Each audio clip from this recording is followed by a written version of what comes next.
3x memory bandwidth, or up to 64 gigabytes per second of memory bandwidth. An incredible leap in memory bandwidth. Just unleashes the performance of that great engine in a fabulous way. It also includes breakthrough technology, the quick path interconnect technology. 55.6 gigabytes per second for bandwidth link. 2.4x the bandwidth of the platform of the prior front-side bus architecture. Dramatic steps in memory bandwidth and system interconnect bandwidth. But it also includes a new chipset, the Xeon 5520 chipset, which also includes major breakthroughs in power management technology.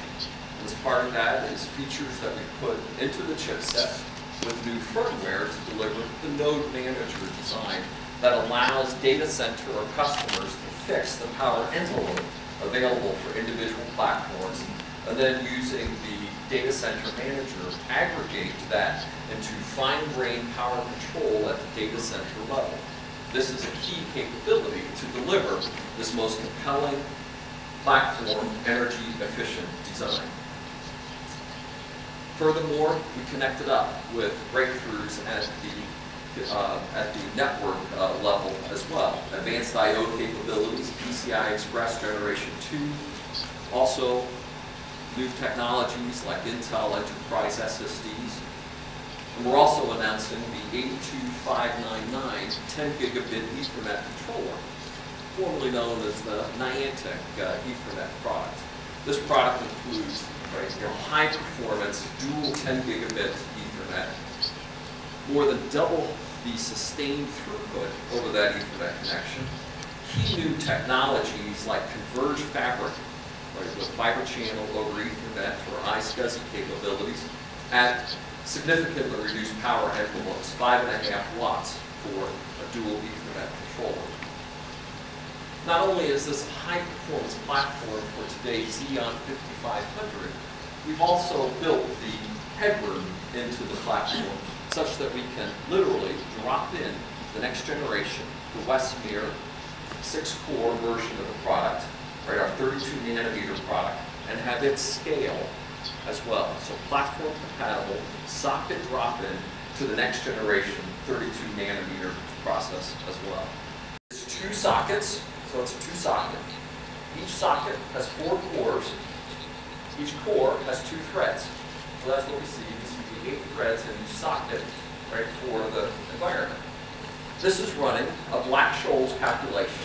Black-Scholes, a standard financial instrument looking at stock pricing. And what you see in real time is you see the cores dynamically adjusting. Some are being powered off, some are being turboed up.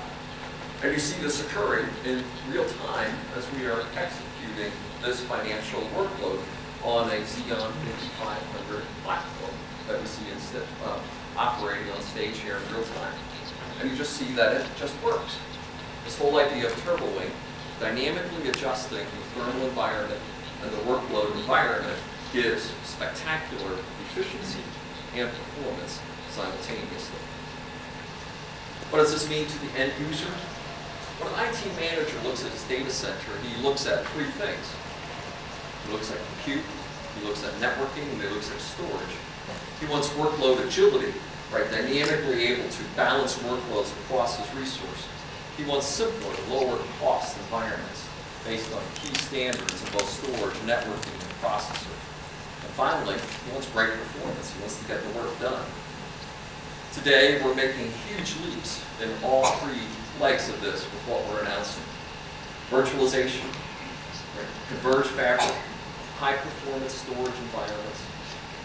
The one benchmark I didn't include in the prior slide is maybe the most impressive result that we have today for the Xeon 5500, where we set 160% performance improvement in the area of virtualization with the VMmark score that we're announcing today. Virtualization may be the most critical technology for workload consolidation for dynamic data centers and cloud architectures of the future, more than doubling the prior best score in this most critical benchmark. Simply stunning performance improvement. And it's not just that we've gotten better, in our performance, but we've also enabled key new technologies that are part of this platform. Virtualization of the CPU with VTD, with VPID, with significant acceleration of virtualization of entry and exit, but also in the platform with new technologies like VMDQ and VMDC as well. Simply a dramatic leap in virtualization capabilities and performance. And the animation that you see on screen is measuring the real-time power of these three platforms, and it's going to compute the ROI of those three platforms running the same spec power workload. If we could start the demonstration right now, what you see in real time on the screen is you see the performance per watt of it, and you see the Halem systems towering over, right, the alternative platforms, right, the dual core or the single core platforms. And as this demonstration runs, it's then computing what the ROI time would be as we look at the Halem platforms versus the single core Urbandale or the dual core Woodcrest platforms.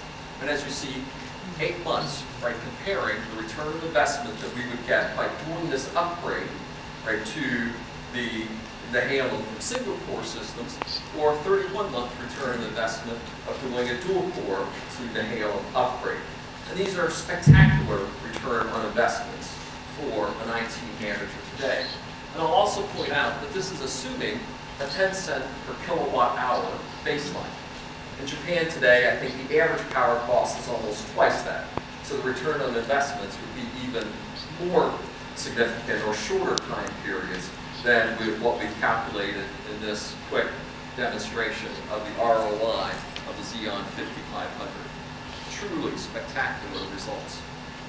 And this is comparing an upgrade of looking at an Intel x86 server, single or dual core, to a Xeon 5500 environment. And comparing that to proprietary RISC machines, the results are even more spectacular. The cost savings, greater. The performance improvement, greater. And the results are, if you look at a comparison to the best-of-class Sun Spark machine, right, half the system cost at 1.7x the performance. And comparing it to an IBM power system, 1/10 the system cost at 2.5x the performance improvement. Simply put, this economic environment doesn't allow the cost, the poor performance, the excessive, right, maintenance and software costs of those legacy proprietary environments. This economic environment demands the efficiency, the scalability, and the economic return that the Xeon 5500 has to offer.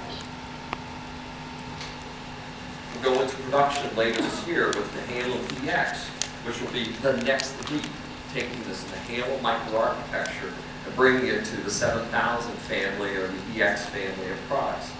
After that, we'll bring the Wessinger EX version of that product to marketplace as well. 45 nanometer, 32 nanometers will continue to deliver on the EX segments of the marketplace, delivering next leaps in performance, taking advantage of the Halem, and continuing this cadence of execution.